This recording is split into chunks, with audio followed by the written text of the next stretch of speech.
Thank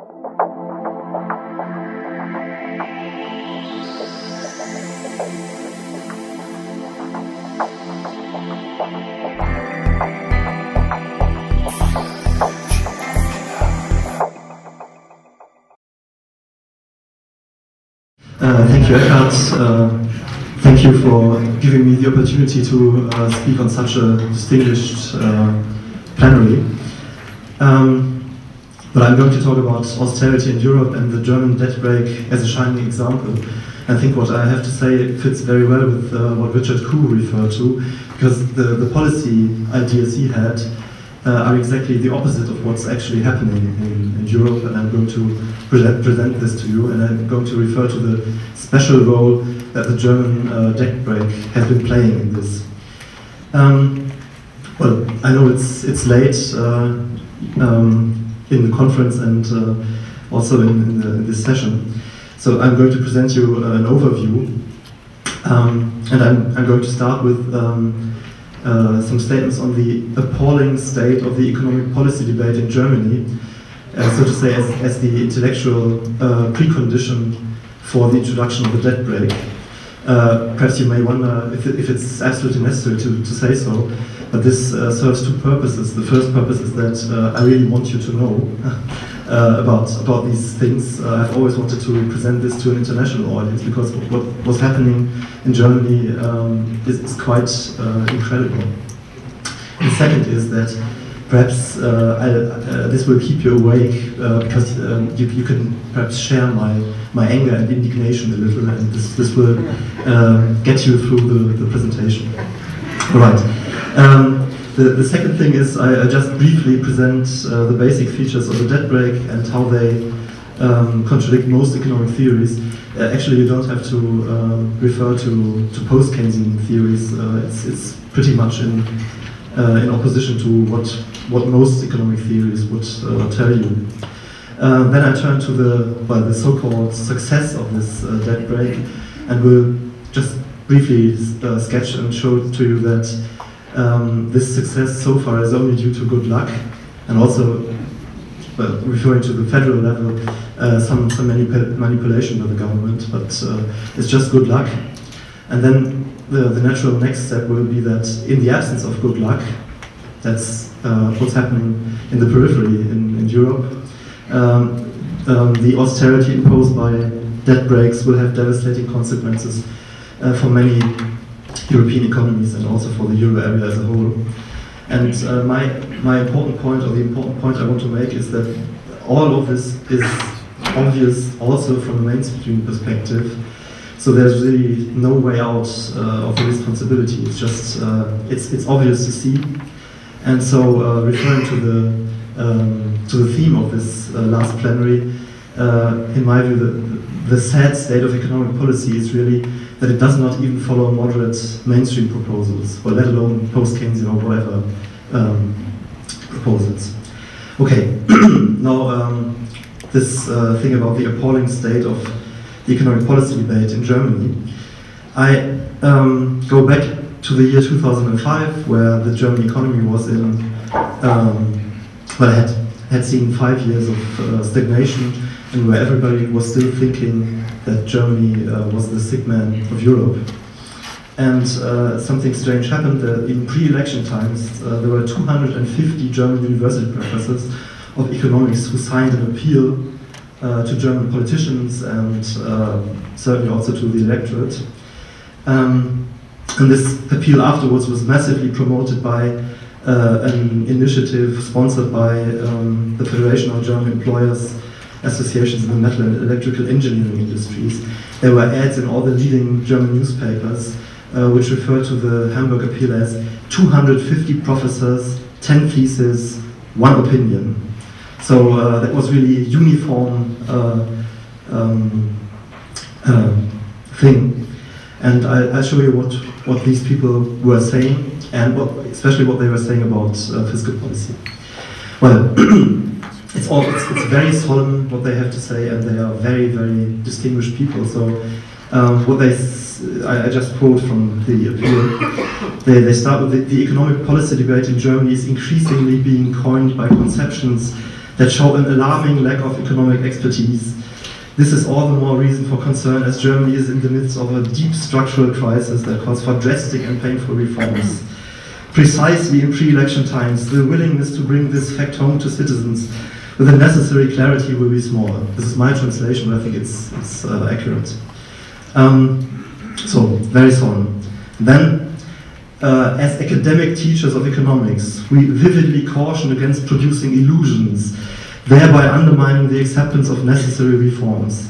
We appeal to the elected representatives' sense of responsibility to resist the temptation of easy solutions and to instead give non-sugar-coated answers to the pressing economic questions. So, again, very solemn and very much involving the authority of being teachers, academic teachers of economics and university professors. And then what did they have to say about fiscal policy in that situation of stagnation? They said, the uncontrollably growing German government debt is quite correctly being perceived as future tax burden. Therefore, anybody who undermines the incentives to consolidate the government debt on the national or international level will damage the German interest.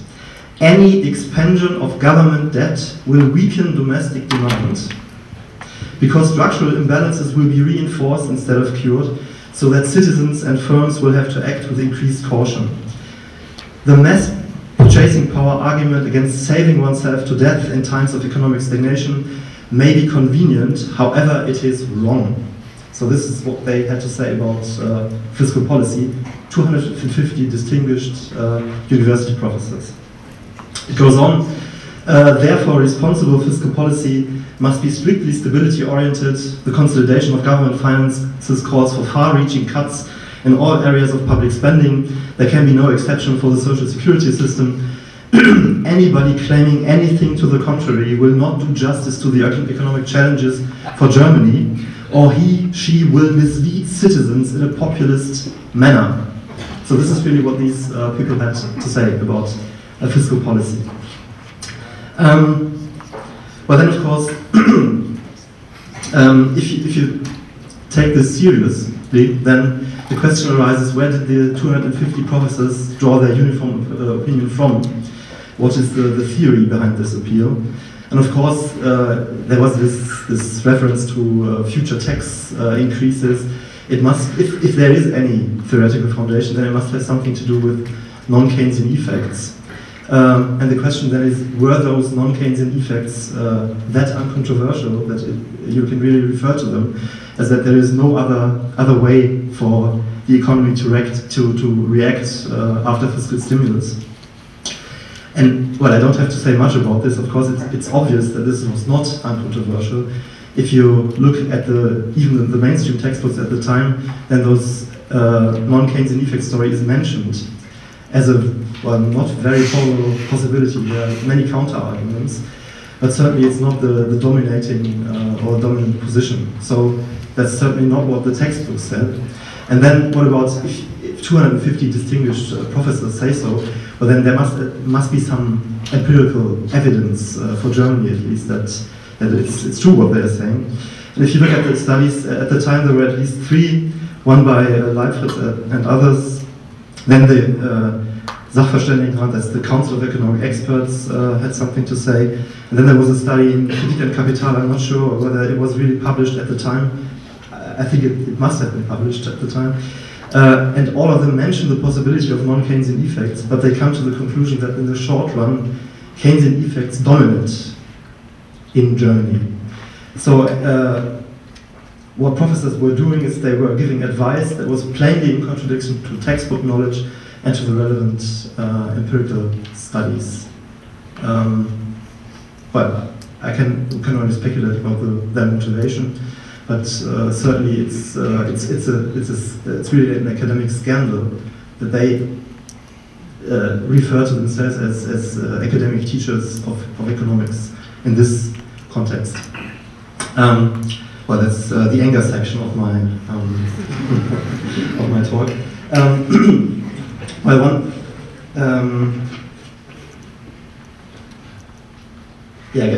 I guess I leave it at that. There are some interesting quotes for our French friends, and And just in order for you to see that they were not really wise in predicting some sort of financial crisis, or they said that in order to achieve competitiveness in ways similar to those that, for example, Great Britain and Ireland have successfully chosen. And then there's one really nasty thing about an economic and social union with France would be more akin to the marriage of a lame with an invalid. I mean, that's really, that's rude. That's really...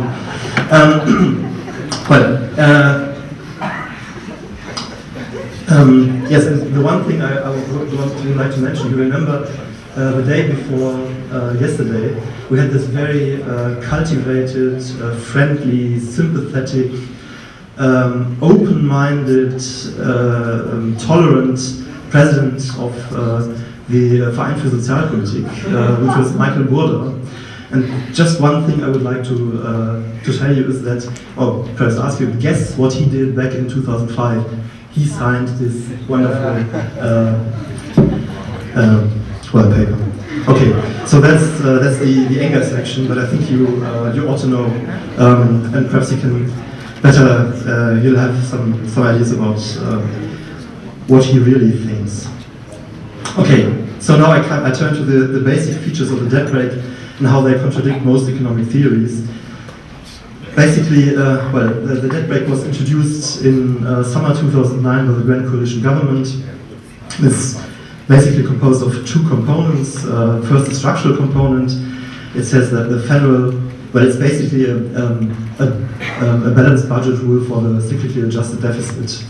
And it says that the federal level structural budget deficit must not exceed 0.35% of GDP by 2016.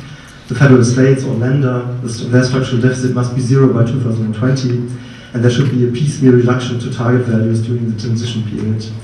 And then, on top of the structural component, there's something to that automatic stabilizers work. That's the cyclical component, which said that both the federal level and the states may run deficits in addition to the structural component, depending on the output gap. The deficits must be symmetrically compensated by surpluses and booms, of course. There is one important exceptional clause that in case of an emergency situation, that's an exceptional situation like a natural disaster, with qualified majority at the federal level, deficits may exceed the ones resulting from those other two components. That's for discretionary fiscal policy, but that's really supposed to be the exception. Well, basically, what does economic theory and even mainstream theory have to say? I think there are some critical remarks that we can make. Well, it's basically a structural budget balance rule. And the question is, how do you justify a structural deficit of 0 or 0.5 or something, which is also important for the European level? Well, if you take an average nominal growth rate of GDP of 3% for Germany, then this means an implicit target value of 11% for the debt to GDP ratio. And the question is why should we have such a constraint? If you turn to interesting empirical evidence, that's the famous or infamous Reinhard Rogoff result, then you need at least 80 or 90% of GDP to have a really detrimental effect on growth. So why fix it at 11% or 15 or 20 or whatever? It doesn't really make sense. If you look at stabilizing the debt to GDP level, then a deficit of 2% of GDP may very well also be sustainable. Then what about the regular use of discretionary fiscal policy? That's all not included in the rule. Then you have the question that's now more from a functional finance point of view, who's going to absorb private sector surpluses, who's going to play the role as safe haven for financial markets. And then you also have the total neglect of public investment or golden rule finance. So that's pretty unclear why you need such a rule. All right, and I now turn to the question of the success so far and why it's only due to good luck and also some manipulation. I don't go into the manipulation part. There's another paper which shows this quite clearly, I think, but it's not so important for the general argument. Well, if you talk about the conceptual issues, then somehow you assume that you've already reached the structural deficit target. But the real problem is that you have quite high structural deficits, and you have to reduce them. So there is a transition period, and the problem then is, and also it was in the perception when it was introduced, that you have to reduce your structural deficit in that period, and this implies a restrictive fiscal stance, and that's irrespective of the economic situation. For Germany, it was estimated to be 0.5% of GDP for several years. That means that you get a tendency towards lower growth within the transition period, and also there is of course a danger of then pro-cyclically amplifying a cyclical downturn if it somehow occurs during the period. Well, that's just okay. And one other thing is that there is a danger of even more pro-cyclicality, because in the method of cyclical adjustment, especially the one used by the EU Commission, it will tend to endogenously increase the structural deficit for cyclical reasons, because the cyclical component turns very fast into the structural component, and then you need additional consolidation measures which cause additional problems. All right. Well, the German example then is it a role model for Europe? Well, that's not the question. It's already become the role model, because in the fiscal compact it was decided that all of the member states take over this approach. But of course, it's from a mainstream view or from whatever view, maybe a beautiful appearance. The German government was as wise as to introduce the debt brake in the constitution as early as 2009. The federal level has already implemented it since the budget 2011, and it seems to be, well, the official numbers say it's substantially overachieving. The target of 2016 will be reached 3 years in advance. Next year, so it's planned to be reached. Then if you look at the overall government budget deficit, it was as low as 0.8% in 2011, and it's expected in practically all the forecasts to be almost balanced this year. And if it had not been for the bank bailouts and the payments in the euro crisis, then the debt to GDP level would already have decreased substantially. There was a 10 or 12% increase in the debt to GDP level that was due to some bank bailouts. But as always, if there is, when you have a beautiful appearance, the reality is much more sober. It was just very good luck that the economic recovery was so unexpectedly strong. I remember that the forecast was for 2010 that we have stagnation in 2010, and then perhaps 1% growth in 2011. What we actually got was 4.2% growth in 2010 and 3% in 2011, which is very unexceptional for German standards over the last 15 years. So that's something. One other thing is, I'm not going into any detail, the federal debt brake is technically extremely complex and it's open to manipulation. And the federal government has already manipulated the debt brake in order to get more leeway to create the safety margin. But one thing I want to say is, it's actually, they are overachieving, and they are 3 years in advance. And if it hadn't been for those manipulations, they would be, well, just on target. So that's really quite some manipulation that we had. For most of the 16 federal states, the Länder, the implementation is completely open, and the communalities face the biggest problem. So actually, it's not something that's really been tried and tested. And the decisive practical test of the German debt brake is still missing, and especially if should the German economy be going into recession, then we have all these endogenous adjustments, and we'll then see how it really works. But until now, it seems pretty successful, but that's due to good luck, due to the very strong economic recovery. But that's just a picture that shows you the structural balance as it is.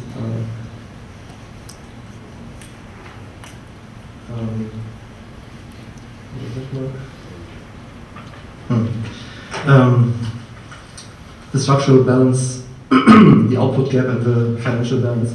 If you just look at the the bold black line, this is the cyclically adjusted government deficit. And you see that it's, this is where we are. This is a value of minus 3% for the structurally adjusted budget balance. This is biased. It should be somewhere here because there was some bailouts. So what you see is there is some reduction in the structural balance, but it's fairly modest. It's by something like 2% or so. So that is not really very strong fiscal consolidation. And that's, of course, due to the good cyclical position. And if you look back into recent history, then actually what happened over the long stagnation period was much more austerity than that. All right, now, well, I could say there is a very similar picture that you could be shown for the Swiss debt brake, which I skip. The next point then is that Germany was lucky, but if you happen to be unlucky, so in the absence of good luck, then austerity will have devastating consequences. Well, what does the absence of good luck mean? As problematic as it may be, that this German debt brake and the fiscal compact, being restricted only by this debt brake is quite a privilege in international comparison, because if you look at what the Stability and Growth Pact says, there is the excessive deficit procedure, and the most pressing problem for most of the economies is to get below the 3% limit of this Stability and Growth Pact, of the excessive deficit procedure. And remember, this doesn't refer to structural deficit, it refers to the actual deficit, so this is much more procyclical if you're in such a situation. Then most euro area governments had higher starting levels for their deficits, and most economies did not see such an unexpectedly fast and strong recovery. So that's really not being lucky. And if you look at the numbers, then the extent of the required austerity is really alarming.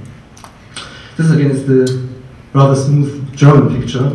And if you look at the same data from the OECD Economic Outlook as an approximation for the negative fiscal stance, then you can go through all the periphery countries, which I'm going to do now. And you see this really looks quite nasty what's happening here. This is a reduction in the structural budget balance from of about 6% for Italy over just a few years. Then if you go to Portugal, it's actually it's 9% of GDP. If you go to Spain, it's well, something like 11% of GDP. And if you go to Greece, it's about 17% of GDP. And that's not really what's implied by the fiscal compact, but that's basically what's implied by this excessive deficit procedure most. Well, you can show the same slide for the EMU. And then, of course, there is more damage, which is still to come. It's very difficult to disentangle which of the numerous European constraints will really become binding. There is this excessive deficit procedure with respect to the deficit, plus all those additional Troika and EFSM and whatever things. Then there is the fiscal compact, the debt brake, and then there is the newly established branch of the EDP that refers to the reduction of the debt level. So all of this has to be disentangled, you need some assumptions. In general, the result is that in the short run the EDP will be binding, then after that the debt brake will be binding, and for those countries with very high debt levels on top of that, the debt level will become binding. So what in combination you get a triple or at best three-step fiscal strangulation in the euro area economies, which is really imminent. If nobody steps in, this is really going to happen, and to a large extent it's already happening and has already happened. This is just a slide that I took from a paper that I did together with a student. This is very preliminary, just under some assumptions the attempt to quantify the damage still to come, the fiscal stance that would be implied by the EU constraints on government deficits and debt, and that's accumulation. And you see that for many of the economies, it goes to levels of more than 10% of GDP of additional negative fiscal stance. So I've been talking about the dangers of this. The central or focal point then is, what about the multiplier? If the multiplier is low or zero, or if it's maybe even negative, then of course the fiscal contraction of that size is not dangerous. The problem is that well, there's not much talk about non-Keynesian effects at the moment. They have always been very improbable, and they have been recently discredited by empirical research, also by the IMF.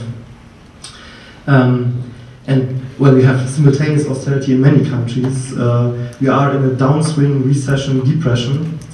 Monetary policy is at the lower bound. The consolidation measures are biased towards the expenditure side.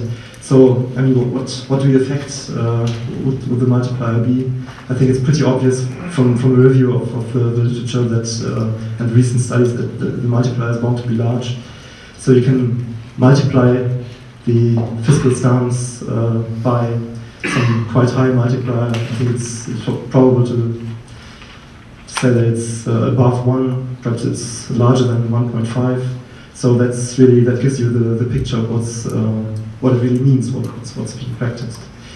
So my conclusion is that all this amounts to a triple fiscal strangulation in the euro area economies, and this is really a recipe for deflationary stagnation in the euro area, and for depression certainly in the periphery, as we are already experiencing.